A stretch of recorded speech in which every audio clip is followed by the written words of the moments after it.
ऐसा लग रहा है मानो 2.5 साल बाद उत्तर प्रदेश में सूरज उगता हुआ दिखाई दे रहा है। और ये सब कुछ पॉसिबल हो पा रहा है आप लोग के प्यार, सपोर्ट एंड अटल विश्वास की वजह से। सभी का स्वागत है आपके अपने परिवार टीचर्स अड्डा पे। मेरा नाम निधि अरोरा है और जैसे कि अभी तक आप लोगों को पता चल चुका होगा, काफी सारे न्यूज़पेपर हेडलाइंस एंड कटिंग्स के द्वारा हर जगह बस एक ही खबर है कि उत्तर प्रदेश में TGT, PGT and assistant professors की जो एग्जामिनेशन डेट्स है वो आउट हो गई है। अब ये इस पर ऑफिशियल नोटिस कब जारी होगा, क्या डेट्स निकली हैं, क्या क्या टाइमलाइन चल रहा है, अभी तक क्या प्रोसेस चल रहा था, क्यों एग्जामिनेशन दिसंबर जनवरी में कंडक्ट नहीं हुआ, कैसा रहेगा, पैटर्न फॉर्म्स रीओपन होंगे या नहीं होंगे, इन सभी सवालों के जवाब अभी मैं आपको देने वाली हूँ बेस्ड ऑन द फॉलोअप्स जो कि हम देख रहे हैं चैनल पर। आपने नोटिस किया होगा इस चैनल पर हमेशा उत्तर प्रदेश को लेकर के अग्रेसिव बातें हुई हैं। बहुत सारी स्टूडेंट्स ने भी मिलकर के, बहुत सारे स्टूडेंट काउंसिल ने मिलकर के अपनी आवाज़ उठाई है एंड हमेशा उस अवेयरनेस के तरफ हम लोग गए हैं। यहाँ पर अब जो न्यूज़पेपर हेडलाइन आई है उसके अकॉर्डिंग मैं आपको एक बार टाइमलाइन समझा देती हूँ। सबसे पहले तो असिस्टेंट प्रोफेसर की जो पोस्ट है उसमें 1017 पद निकाले गए थे 2022 में, ठीक है? जिसमें कि जब अगस्त तक आवेदन प्रक्रिया खत्म हुई थी, 31 अगस्त 2022 तक, तो 1.14 लाख एप्लीकेंट्स ने अप्लाई किया था। तो अब उनकी जो एग्जाम डेट आई है वो है 9 और 10 फरवरी 2025 को। दूसरी बात, टीजीटी पोस्ट की बात कर लेते हैं। 2022 में पद निकले थे 3539, ठीक है? एंड उस पर यहाँ पर जो आवेदन की लास्ट प्रक्रिया थी वो थी 16 अगस्त 2022 एंड इनकी जो एग्जामिनेशन डेट है वो है 11th and 12th of April 2025। तीसरा है पीजीटी की पोस्ट जिस पर 624 पदों पर भर्ती निकाली गई थी, विज्ञापित थी। तो उनके लिए जो आवेदन प्रक्रिया थी वो यही थी जो टीजीटी के है। टीजीटी पीजीटी के लिए कंबाइंड नंबर ऑफ एप्लीकेंट्स निकले थे 13,33,136। तो इतने सारे एप्लीकेंट्स ये 4100 की पोस्ट पर लड़ रहे हैं, जिसमें कि ये डिवीजन कर लिया, टीजीटी की पोस्ट ज्यादा है, पीजीटी की पोस्ट कम है। नंबर ऑफ एप्लीकेंट्स भी उस हिसाब से वेरी कर रहे हैं, कंपटीशन भी उस हिसाब से वेरी करेगा। कंपटीशन यहाँ मिलेगा आपको सबसे ज्यादा और यहाँ chances of getting selected comparatively बढ़ जाते हैं। उसके बाद इनकी भी आवेदन प्रक्रिया की सेम डेट थी, लास्ट डेट थी 16 अगस्त 2022। जो पीजीटी की पोस्ट पर एग्जामिनेशन डेट निकली है वो है 4th एंड 5th ऑफ अगस्त 2025, ठीक है? यही आपको सब कुछ देखने को मिलेगा इन 3-4 या इनफैक्ट हर न्यूज़पेपर कटिंग्स में। अब इसके पीछे मैं आपको अब कुछ रीजन बता देती हूँ कि चल क्या रहा है विभाग में बेसिकली। सबसे पहले तो टाइमलाइन आपको समझा देते हैं। 11 नवंबर को नोटिफिकेशन आता है। वैसे तो इनकी जो बातचीत चल रही है शिक्षा विभाग की, वो चल रही है जून से, ठीक है, जून 2024 से। लेकिन हमें जो पहला वो नोटिफिकेशन देखने को मिलता है, पहला जो ऑफिशियल नोटिस देखने को मिलता है, जो चिट्ठी भेजते हैं वो, वहां पर उन्होंने सेंटर्स की मांग करी, ठीक है, एग्जामिनेशन सेंटर्स की। सभी विद्यालय, विश्वविद्यालय, महाविद्यालयों के प्रधानाचार्य महोदयों से उन्होंने डिमांड करी कि आप अपना कंसेंट अप्रूवल भेज दीजिए, एग्जामिनेशन सेंटर्स की फैसिलिटी अवेल करवानी है। तो ये रिक्वेस्ट चल रही थी।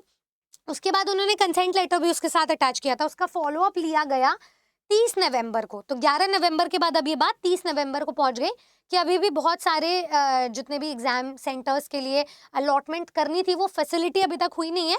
तो इसके लिए दोबारा से फॉलोअप लिया गया और अब जाकर 4th ऑफ दिसंबर को हमें एक डेट कुछ टेंटेटिव देखने को मिल रही है, क्योंकि जब तक ऑफिशियल नोटिफिकेशन आते नहीं है तब तक हमारे पास ये डेट है, ताकि स्टूडेंट्स या अभ्यर्थियों को जिस हिसाब से तैयारी करनी है वो अप्रैल का मंथ लेकर के चले। यहाँ जो फॉलोअप डेट्स ली गई थी एग्जामिनेशन सेंटर की मांग करने के लिए, वो डेट्स थी दिसंबर के 3rd महीने से लेकर के 3rd वीक से लेकर के जनवरी के दिसंबर के 3rd वीक से लेकर के जनवरी के 2nd वीक तक इनको एग्जामिनेशन कंडक्ट करवाने थे। अब यहाँ पर ये बात करें दिसंबर जनवरी की, ठीक है, और एग्जामिनेशन डेट निकालते हैं अप्रैल की, ठीक है, जो हमने अभी डिस्कस किया, ठीक है, ये अप्रैल का एग्जामिनेशन डेट है। फरवरी में तो असिस्टेंट प्रोफेसर की एग्जामिनेशन डेट इसलिए निकाली है क्योंकि यहाँ पे नंबर ऑफ एप्लीकेंट्स कम है, ठीक है, 1.25 लाख एस्पिरेंट्स है। यहाँ पे आप देखिए 1.25 लाख से भी कम आपको मिल रहे हैं। यहाँ पे आप देखिए 13,33,136 एस्पिरेंट्स है। तो यहाँ पर फैसिलिटी अवेल करवाने के लिए नंबर ऑफ एग्जाम सेंटर ज्यादा टाइम चाहिए होगा। तो अब ये दिसंबर जनवरी से लेकर के अप्रैल में क्यों पहुंच गए, इस बारे में बात कर लेते हैं एक बार। सबसे पहले तो अभी इस बीच हमारे दूसरे भी एग्जाम्स होंगे, ठीक है। उत्तर प्रदेश में यूपीपीएससी के और भी एग्जाम्स है, आरओ एआरओ एग्जाम है, पीसीएस का एग्जाम है। तो पीसीएस में भी उनका टारगेट है 2025 तक 2 बार एग्जामिनेशंस कंडक्ट करवाने का, तो ये एक रीजन है। दूसरा, टेंडर फैसिलिटी को पास होने में भी टाइम लग जाता है, स्पेशली जब नंबर ऑफ एप्लीकेंट ज्यादा हो तो वो सुविधाएं और उन पर जो तैयारी करनी है उसके लिए भी टाइम लगता है। देखो 2022 के बाद से 2.5 साल के बाद अब हमने देखा कि नया आयोग बना है, फिर उसके बाद विस्थापित हुआ, ठीक है। जनवरी से लेकर फरवरी मार्च तक यही काम चला, फिर उन्होंने जून से ये कार्रवाई शुरू करी है, एग्जामिनेशन सेंटर की लिस्ट मांगी। तो हुआ क्या, अब इस बीच जो एग्जामिनेशन डेट इन्होंने निकाली उसमें बोला गया कि उत्तर प्रदेश शिक्षा सेवा चयन आयोग के जो नियंत्रक है उन्होंने सभी जो पदाधिकारी हैं उनसे लिस्ट मांगी थी एग्जामिनेशन सेंटर्स की कि कहाँ वेकेंट है, कहाँ सुविधाएं बन सकती है। अब इन सब में ये जो टेंडर फैसिलिटी को पास करने के लिए टाइम चाहिए, क्योंकि एग्जामिनेशन अनफेयर प्रैक्टिसेस से रहित रखना है ना, मतलब कोई भी अनफेयर प्रैक्टिस ना हो, मैल प्रैक्टिस ना हो, तो उसके लिए सीसीटीवी कैमरा का अरेंजमेंट होना चाहिए। एग्जामिनेशन सेंटर में जितने भी कार्यकर्ता हैं वो कब तक पहुंचने चाहिए, स्टूडेंट्स को कब तक वो इंटीमेशन देना चाहिए एडमिट कार्ड्स के राउंड, तो वो सारी फैसिलिटी की प्लानिंग करनी पड़ेगी, जिसके लिए समय लगता है क्योंकि नया आयोग बना है और उन्हें सिस्टमैटिक रूप से एग्जामिनेशन कंडक्ट करवाना है। जितना हम देख पा रहे हैं, जैसे कि यूपी पुलिस का हमने एग्जाम देखा, every second exam is getting rigged या लीक्ड दीज डेज, तो उसको बचाने के लिए ये सारी चीजें चल रही है, ऐसा हम अभी अज्यूम कर रहे हैं और ये सारी सुविधाओं के रूप से हमें पता चल रहा है। तीसरी चीज, बहुत शॉर्ट नोटिस में एग्जाम हो रहा था, आप नवंबर में नोटिस भेजते हो कि सेंटर्स की मांग चाहिए और सेंटर्स का अप्रूवल दे दो और दिसंबर में एग्जामिनेशन कंडक्ट हो जाएगा, ये तो हो ही नहीं सकता। हरियाणा में देखो, जब इन्होंने एग्जामिनेशन डेट अनाउंस करी थी उसके बाद इन्होंने ऑफिशियल नोटिफिकेशन भेजा, ठीक है। अक्टूबर में नोटिफिकेशन आ गया था, फिर भी इन्होंने अब नवंबर में एग्जाम को आकर के स्थगित अनाउंस कर दिया, क्योंकि 15 दिन तक टेंडर पास ही नहीं हो पाता, तो इसीलिए इन्होंने स्थगित कर दिया टिल फर्दर ऑर्डर्स। तो ये सब चीजों में टाइम लगता है। एक और रीजन है उसके पीछे, विंटर की गाइडलाइंस। सबसे पहले तो जैसे DSSS भी बहुत बारी अपना विंटर के जो एग्जामिनेशन है उन्हें थोड़ा डिले कर देते हैं, क्योंकि हमने नीट के एग्जाम्स में देखा है कि यहाँ पे जो कि विंटर के जो कपड़े होते हैं वो बहुत ज़्यादा कंफर्टेबल नहीं होते हैं, तो उसमें बहुत सारी लेयर्स हैं, तो उसमें चीटिंग के चांसेस बहुत ज़्यादा बढ़ जाते हैं। तो उन चीज़ों को उन चीज़ों से मुक्ति पाने के लिए, उन चीज़ों से राहत लेने के लिए अब ये जो अप्रैल है वो एकदम फीजिबल मंथ, फीजिबल सीजन और वेदर सूटेबल कंडीशन लग रहा है, क्लाइमेटिक कंडीशन के हिसाब से एग्जामिनेशन कंडक्ट करवाने के लिए, इसीलिए ये डेट्स जो हैं तब तक ये पहुंचे हैं। तो अब स्टूडेंट का नेक्स्ट डाउट आ जाता है, exam pattern and form reopen होने के क्या चांसेस हैं।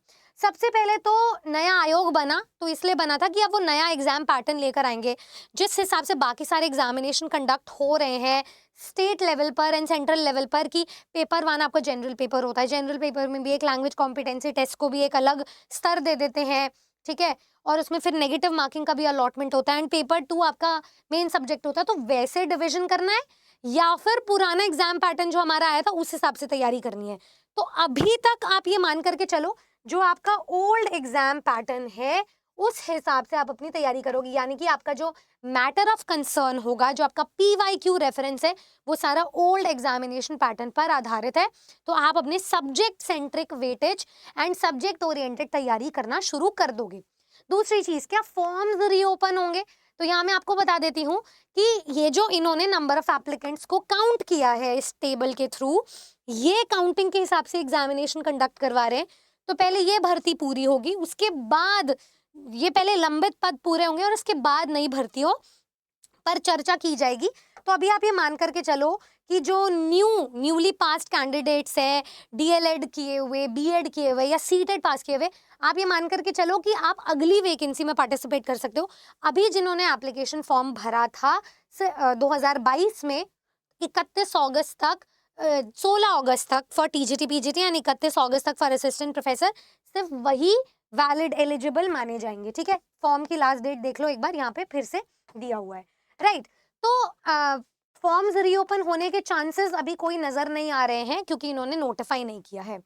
हमारे पास तीसरा कंसर्न यही था कि 2022 से खून पसीने की मेहनत एक करी स्टूडेंट्स ने, क्योंकि 2022 में भी भर्ती बहुत टाइम बाद आई थी, ठीक है। 2-3 साल में भर्ती निकालते हैं, फिर एग्जामिनेशन को पोस्टपोन कर देते हैं, नोटिफिकेशन नहीं देते एग्जामिनेशन का, तो इससे बहुत बड़ा लैग आ गया। स्टूडेंट बहुत पीछे चले गए अपनी जिंदगियों में, या फिर बहुत आगे चले गए हैं। तो उनके लिए अब क्या सोल्यूशन निकाला जाए? तो जब नवंबर में ये सेंटर्स की डिमांड आ रही थी, स्टूडेंट्स अपने आप में बहुत एजिटेटेड थे, परेशान थे कि हम कैसे इतने शॉर्ट नोटिस में तैयारी कर पाएंगे। मैंने शॉर्ट्स वीडियो बनाया था कल और आप लोगों को मोटिवेट भी किया था। अब आपके पास मौका है, दस्तूर है, समय भी है। आज आपको पता चल गया है कि टेंटेटिव डेट है, अप्रैल में एग्जाम है, ठीक है। पीजीटी की पोस्ट के लिए कम एस्पिरेंट है, इसलिए इन्होंने पहले एग्जाम ले लिया 4th and 5th of April को। टीजीटी की पोस्ट पे कंपैरेटिवली ज्यादा एस्पिरेंट्स है, तो इन्होंने एग्जामिनेशन कंडक्ट करवा लिया 11-12 अप्रैल को। अप्रैल तक का समय, नवंबर में आपको एक हिंट लग जाना अपने आप में एक बहुत बड़ा टाइम है। आपने एप्लीकेशन फॉर्म के पैसे भरे हुए हैं, आपका एप्लीकेशन फॉर्म सबमिटेड है, आपको करना कुछ नहीं है, बस अपनी तैयारी शुरू कर देनी है। और तैयारी रखिए अपनी सब्जेक्ट ओरिएंटेड, मतलब मैक्सिमम फोकस आपका जो है सब्जेक्ट पर होना चाहिए, ठीक है। तो अब पुरानी वीडियोस को देखना शुरू करो, क्योंकि नवंबर से ही हम तो रिमाइंड करवा रहे हैं कि आपकी जो भी बुक्स हैं उन्हें उठाना शुरू करो, क्योंकि बहुत बड़ा एक गैप आ गया है। उस गैप को पूरा करना है, दोबारा से किताबों को उठाना है, इस एग्जाम पैटर्न के अनुसार उठाना है। ये एग्जाम पैटर्न अभी जो हाल फिलहाल में 2-3 साल में एग्जाम्स हुए हैं उनसे अलग है, तो अब इस हिसाब से तैयारी को थोड़ा चेंज भी करना पड़ेगा, ठीक है। स्टार्टिंग में थोड़ा ज्यादा समय भी देना पड़ेगा। हर टीचर की eligibility, exam pattern, syllabus discussion and सारी वीडियोस को दोबारा से देखना पड़ेगा, क्योंकि कहीं ऐसा ना हो कि इस बार एग्जाम पलक झपकते ही चला जाए और देर हो जाए और हमें पता ही ना चले एग्जामिनेशन हो गया। वो मैं अपने स्टूडेंट्स के लिए बिल्कुल अफोर्ड नहीं कर सकती हूँ। तो टीचर्स अड्डा 24/7 के साथ जुड़े हर एक एस्पिरेंट से मेरी बस एक ही रिक्वेस्ट है कि आप जो है अपनी तैयारी को करना शुरू कर दें, ठीक है। Just a second.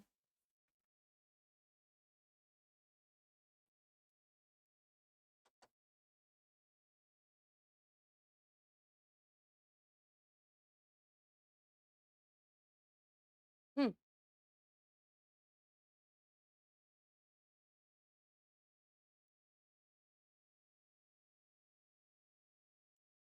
राइट।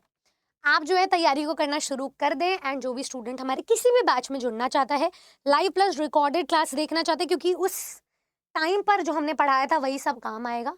हाँ, अब बहुत सारे क्वेश्चंस की स्ट्रैटेजी चेंज करेंगे, तो इसलिए आप अपनी लाइव प्लस रिकॉर्डेड क्लासेस को देखना शुरू कर दें। तो हमारे साथ किसी भी फॉर्म में किसी भी रिसोर्सेज को अवेल करने के लिए, तैयारी अगर आपको करनी है, हमारे साथ जुड़ना है, तो नीचे दिए गए नंबर पे कॉल करें। एंड किसी भी एक बैच में जुड़ने के लिए ये डिस्काउंटेड कूपन कोड को जरूर याद रखें।